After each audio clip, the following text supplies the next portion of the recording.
അസ്സലാമു അലൈക്കും വറഹ്മത്തുള്ളാഹി. ബിസ്മില്ലാഹിർ റഹ്മാനിർ റഹീം. അവർ വിശ്വസിക്കുകയില്ല.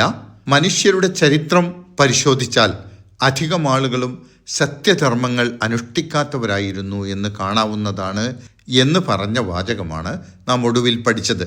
അതായത് ജീവിതത്തിൽ നല്ലവരാവാൻ ആഗ്രഹിക്കാത്ത, അങ്ങനെ ചിന്തയില്ലാത്ത അക്രമികളും ധിക്കാരികളുമായ ആളുകൾ എത്ര ഉപദേശിച്ചാലും സന്മാർഗം സ്വീകരിക്കാൻ തയ്യാറാവില്ല.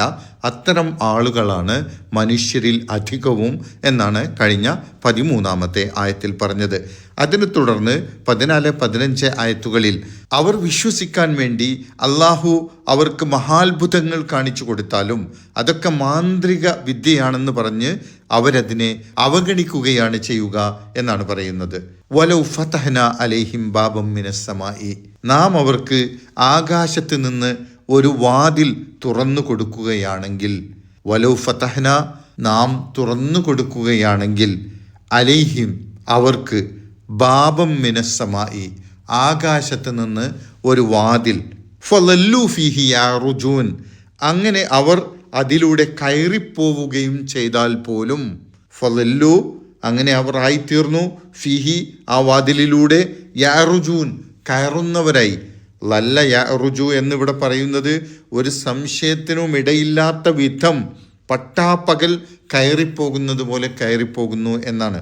അങ്ങനെ ഒരു സംശയത്തിനും ഇടയില്ലാത്ത വിധം പട്ടാപ്പകൽ ആകാശലോകത്ത് ഒരു കവാടം തുറന്ന് ഒരു കോണിയിലൂടെ അവരെ ആകാശലോകത്തേക്ക് കയറ്റിവിട്ടാൽ പോലും ലഖാലു, അവർ പറയുക തന്നെ ചെയ്യും, ഇന്നമാ സുക്കിറത്ത് അബ്സാറുന, ഞങ്ങളുടെ കണ്ണുകളെ കെട്ടിയിരിക്കുക മാത്രമാണ്. ഇന്നമാ സുക്കിറത്ത്, തീർച്ചയായും അടക്കപ്പെട്ടിരിക്കുക മാത്രമാണ്. അബ്സാറുന, ഞങ്ങളുടെ കണ്ണുകൾ. കൺകെട്ട് വിദ്യയിലൂടെ ഞങ്ങളെ പറ്റിച്ചിരിക്കുകയാണ്, അല്ലാതെ ഞങ്ങൾ കോണിയിലൂടെ ആകാശത്തേക്കൊന്നും കയറിയിട്ടില്ല. ഇതൊക്കെ പ്രവാചകന്റെ കൺകെട്ട് വിദ്യയാണ് എന്നാണ് അവർ പറയുക. ബൽ, എന്നല്ല, നഹ്നു ഖൗമും മസ്ഹൂറൂൻ, ഞങ്ങൾ ആഭിചാരം ചെയ്യപ്പെട്ട ഒരു ജനവിഭാഗമായിരിക്കുന്നു എന്നും അവർ പറയും. മസ്ഹൂറൂൻ എന്ന് പറഞ്ഞാൽ സെഹിർ ചെയ്യപ്പെട്ടവർ എന്നാണ്. ആഭിചാരം ചെയ്തിരിക്കുകയാണ് ഞങ്ങളോട് എന്നവർ പറയും. എന്നാൽ ഇവർ തന്നെയാണ് മലക്കുകളെ കൊണ്ടുവരാത്തതെന്ത്, മറ്റത്ഭുതങ്ങൾ കാണിക്കാത്തതെന്ത് എന്നൊക്കെ പ്രവാചകനോട് തെളിവുകൾ ചോദിച്ചു കൊണ്ടിരുന്നത്. വാസ്തവത്തിൽ നടക്കുകയില്ല എന്ന് അവർ കരുതുന്ന കാര്യങ്ങൾ പ്രവാചകനോട് ആവശ്യപ്പെടുക മാത്രമാണ് അവർ ചെയ്യുന്നത് തെളിവായിക്കൊണ്ട്. അത് കാണിച്ചു കൊടുത്താൽ വിശ്വസിക്കാൻ വേണ്ടിയല്ല, മറിച്ച് വിശ്വസിക്കാതിരിക്കാൻ ഒരു തന്ത്രമായി കൊണ്ടാണ് അവരിതൊക്കെ ഉന്നയിക്കുന്നത്. ഇസ്ലാമിനെതിരെ ആരോപണങ്ങൾ ഉന്നയിക്കുന്ന അധികം ആളുകളും അങ്ങനെയാണ്. അതുകൊണ്ട് എന്തൊക്കെ പച്ചയായ തെളിവുകൾ അവരുടെ മുമ്പിൽ വന്നു കഴിഞ്ഞാലും അവർ വിശ്വസിക്കുകയില്ല. കാരണം തങ്ങളുടെ ഇഷ്ടങ്ങൾക്കനുസരിച്ച് ജീവിക്കാൻ അവരുടെ പരമ്പരാഗത വിശ്വാസങ്ങൾ പിന്തുടരുന്നതാണ് നല്ലത് എന്ന് അവർ കരുതുന്നു. അതിൽ സത്യവും ധർമ്മവും ഒന്നും നോക്കാതെ നിലകൊള്ളാൻ അവർക്ക് സാധിക്കും. അതുകൊണ്ട് ശൈത്താൻ അവരെ അതിൽ തന്നെ നിലകൊള്ളാൻ പ്രേരിപ്പിച്ചു കൊണ്ടിരിക്കും. പ്രിയപ്പെട്ടവരെ, സത്യനിഷേധം, കുഫർ പല വിധമുണ്ട് എന്ന് നമുക്ക് കാണാം. ചിലർ സത്യം കൃത്യമായി മനസ്സിലാക്കിയിട്ടും അതിനെ നിഷേധിച്ച് തള്ളുക എന്ന നിലപാടുള്ളവരായിരിക്കും. അതിന് ധിക്കാരത്തോടു കൂടിയുള്ള കുഫർ എന്ന് പറയണം. ഇബ്ലീസിന്റെ കുഫർ ഇതുപോലെയുള്ള അഹങ്കാരവും ധിക്കാരവും നിറഞ്ഞ നിഷേധമായിരുന്നു.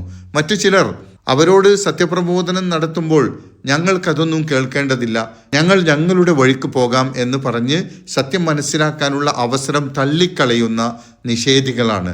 ഇതും കുഫറിന്റെ ഒരു ഇനമാണ്. കേൾക്കാനോ മനസ്സിലാക്കാനോ തയ്യാറായിരുന്നെങ്കിൽ അവർക്ക് ചിലപ്പോൾ സത്യവിശ്വാസം സ്വീകരിക്കാൻ അവസരമുണ്ടാകുമായിരുന്നു. പക്ഷേ കേൾക്കാനോ അറിയാനോ തയ്യാറാവാതെ സ്വയം അവസരം നഷ്ടപ്പെടുത്തിയ ഇവരും സത്യനിഷേധികൾ തന്നെയാണ്. ചിലർ എന്ത് തെളിവുകൾ കേട്ടാലും ലഭിച്ചാലും അതൊന്നും ഉള്ളിലേക്ക് കയറാതെ നിഷേധവുമായി നടക്കുന്നവരാണ്. ഇങ്ങനെ കുഫർ പല വിധത്തിലുണ്ട്. ഇവർക്കൊക്കെയും അവരുടെ നിഷേധവും ധിക്കാരവുമൊക്കെ അലങ്കാരമായി തോന്നുന്ന വിധം ശൈത്താൻ പ്രവർത്തിച്ചു കൊണ്ടിരിക്കുന്നു. ആ കണിയിൽ വീണുകൊണ്ടാണ് ഇവർ നിഷേധികളാവുന്നത് എന്നതാണ് സത്യനിഷേധത്തിൻ്റെ അടിസ്ഥാന കാരണം. നേർമാർഗം എന്നത് നേർവഴിയിലുള്ള ഒരൊറ്റ മാർഗമാണ്. ആ വഴിയിൽ ഇരിക്കാൻ ശൈത്താൻ ഭയപ്പെടുന്നു. എന്നാൽ ബാക്കി പല വഴികളും സമാന്തരമായും വളഞ്ഞും തിരിഞ്ഞുമൊക്കെ പോകുന്നുണ്ട്. ആ വഴികളിലൊക്കെ ശൈത്താൻ ഒളിഞ്ഞിരുന്ന് മനുഷ്യരിൽ സ്വാധീനം ചെലുത്താൻ ശ്രമിക്കുന്നു. അള്ളാഹു സുബ്ഹാനഹു വ തആല അള്ളാഹുവിൻ്റെ നേർമാർഗത്തിൽ വഴിതെറ്റാതെ മുന്നോട്ട് പോകുന്ന സത്യവിശ്വാസികളുടെ കൂട്ടത്തിൽ ഉൾപ്പെടുത്തി നമ്മെ അനുഗ്രഹിക്കുമാറാകട്ടെ. അസ്സലാമു അലൈക്കും വറഹ്മത്തുള്ളാഹി വബറകാതുഹു.